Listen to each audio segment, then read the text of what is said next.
வதக்கி விடுங்க. அப்புறமா நாம் கரைச்சி வச்சிருக்க புளி தண்ணி அதில் ஊற்றி நல்லா கிண்டி விடுங்க.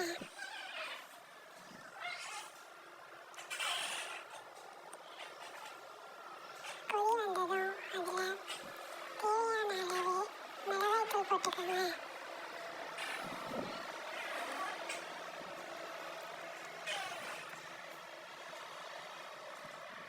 தேவையான அளவு மஞ்சள் தூள் போட்டுக்கோங்க.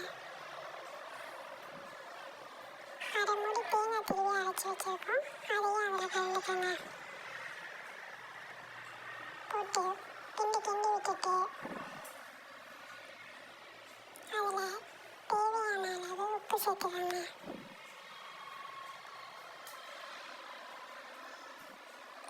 இப்போ நல்லா மூடி வச்சுருங்க. மூடி வச்சுட்டு கொதி வந்ததும் அதில் நம்ம க்ளீன் பண்ணி வச்சுருக்க மீனை போட்டுட்டு 5 minutes நல்லா கொதிக்க விடுங்க.